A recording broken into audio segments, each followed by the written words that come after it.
Welcome to Music as a Day Job. I'm your host, Sean, and I'm also the CEO of Concert. This is brought to you by Concert. Concert is an app that is an accelerator that helps artists go from opener to headliner to a touring artist and gives fans the best experience in independent live music shows. Um, Now, music is a day job. Of course, we're turning music into a day job. So the question I have for me today is how to create an effective music press kit or EPK electronic press kit. Now, I can't speak for, I guess you can say, like A&Rs and like people who work at labels. Like in my career, I never really cared, but like to get me shows and to get me features and everything like that, I had things that I would use, and I'm going to give you some effective tools that you can use that will get you recognized, and people will be more apt to either book you, of course, or get you more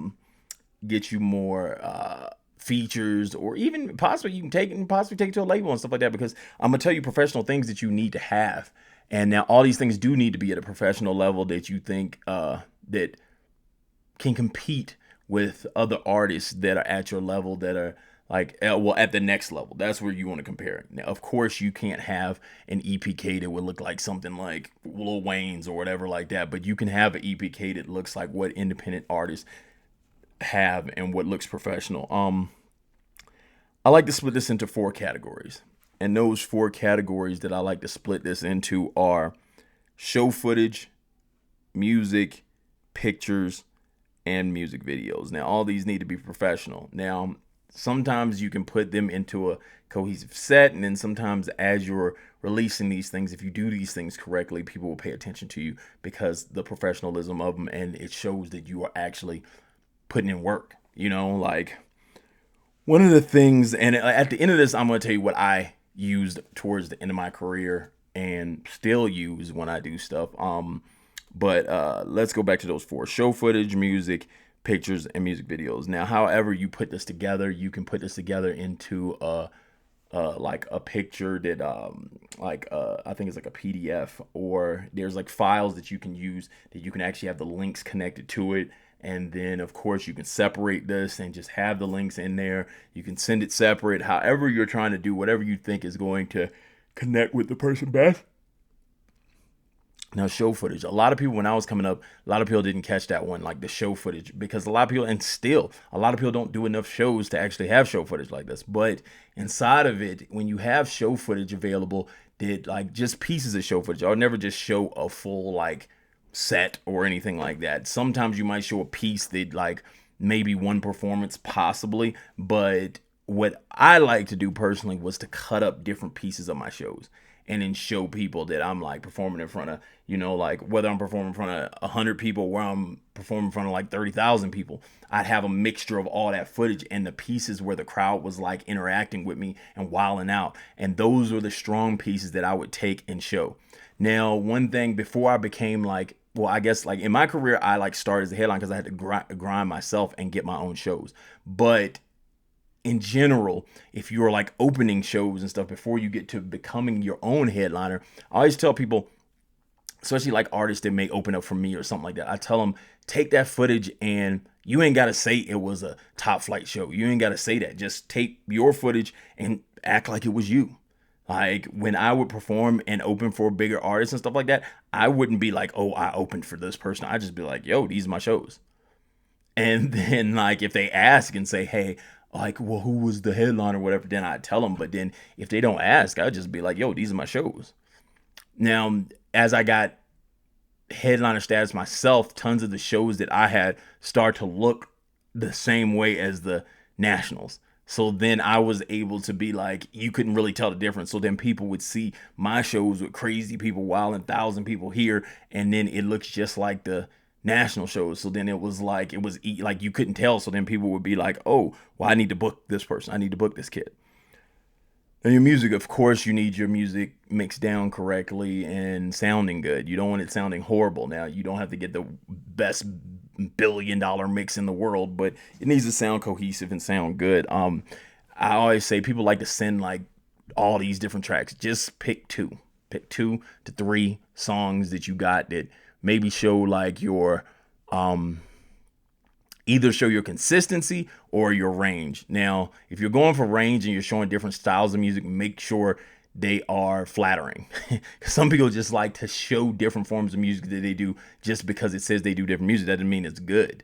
Like, that doesn't mean you're good at it. That just means you tried it, And then, but now if you go for the more like consistency avenue of being like, hey, this is the type of song I'm making, this is the style I do, and then I can show 3 consistent of that all of them are hitting like that, then go with that route. The way I'd put my music in there, a lot of times I'd use it in what I'm talking, like what I'm gonna talk about in a second would be like the music videos. But then sometimes you don't have music videos for those songs that you may think are your strongest pieces. So you would want to sit those songs in there separately. Now, those links, of course, you'd want to use them from streaming platforms more than likely. But sometimes you can just do file platforms if like using Dropbox links and stuff like that, they can just grab it and they can have the song or whatever like that. Now, inside this like box or like Dropbox, you can have all this stuff inside of it. And this can be your EPK that can contain everything. And it can be very similar to what businesses have when they go to VCs. A lot of them have like a file box that has all their business stuff and everything like that. So you could have this in a little file box with everything from your show footage to your actual music pieces to the pictures and the music videos, and have that all in a little box. Or you can have a file that has the links connected to it and everything like that. So either or. Now, pictures. This is one thing that I see tons of people just mess up on. Don't send nobody no phone pictures. Unless your phone pictures is crazy and you like one of them tricksters online, do not send nobody no phone pictures. Like, I accept phone pictures from artists because I understand the struggle. I understand the struggle because I am an artist myself, and at times it was like rough. Like, I come from the time where people still had Kodaks. People still clicking with the and like half y'all probably won't even know what that is because y'all ain't that age. But it was hard to find professional photographers now, but today it's easy to find professional photographers. So a lot of times you can find them. They will just give you a couple pictures for free, or $50, $100, $200, whatever. And then sometimes you have super professional photographers that yes, it's going to cost a lot. So if you're going to do those photo shoots, make sure you're ready to have your top-notch stuff. Now, these photos can consist of tons of different things because at concert shows, we have professional photographers. So then artists get, like, because they're part of the show, they get these pictures. So then at like, those are pictures you should use. And then professional pictures of you in person, like maybe a setup shoot. You know what I'm saying? And a lot of times I tell people, because they forget to do this, is that music video shoots, you should tell the camera dude to take a couple pictures of you with his camera. And see, you might be able to slip this in there. You might have already just paid for a video, but then you might get some pictures that are dope that you can even like edit yourself a little bit or whatever like that, and then get that in. But make sure you have those pictures that are flattering, and then also to tell a story, like to tell a story of what you're portraying. Because sometimes if it's just like see, here's the thing, in this world of music, to me, there's a difference, because headshots are just headshots. It doesn't tell me anything. That just means you went and paid for some professional shots and I can see your face. People who can shoot pictures for like artists that fit the idea of who this artists are, that's a different level of stuff. So like, you want pictures that tell who you are, what some type of brand that you're trying to promote of who you are. So it's like, for instance, like, I was wearing certain style of clothing when I dropped my album. A lot of my photo shoots during that time have that style of clothing, have that vibe. And it was a lot of like, my album at that time was called Bad Decisions.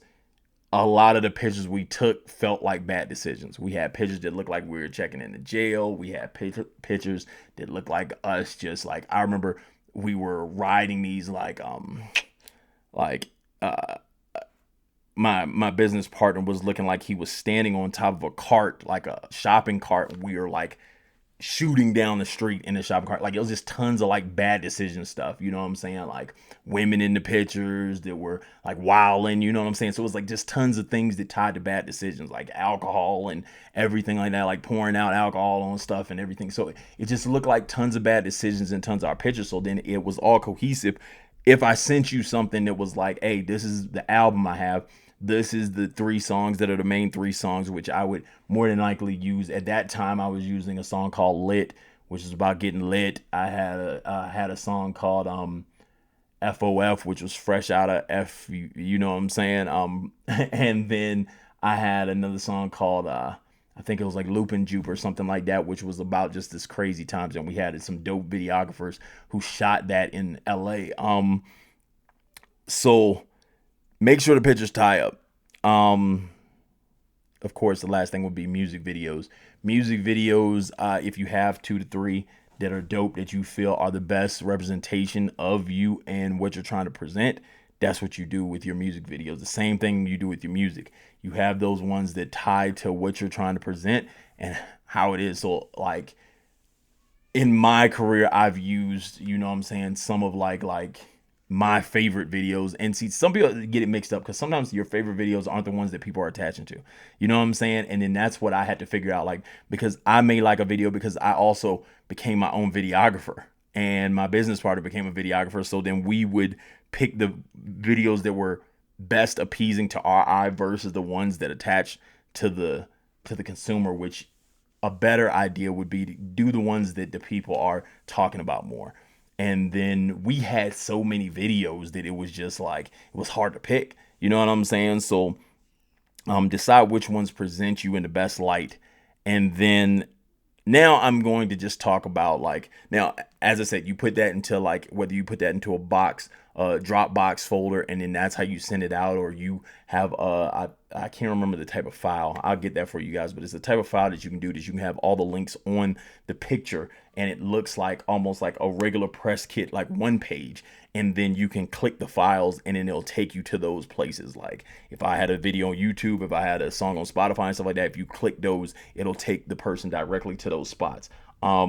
You can do that in both ways. Now, some people can just do a paper one page and just like talk about the songs or whatever like that. Now, I wouldn't these days. I wouldn't do that. That was kind of back in the day. A lot of times now you can already get people the links to directly get to those spaces. So you would rather do something like that. But like currently over the last like I can say 5 years of my career, I used a documentary form.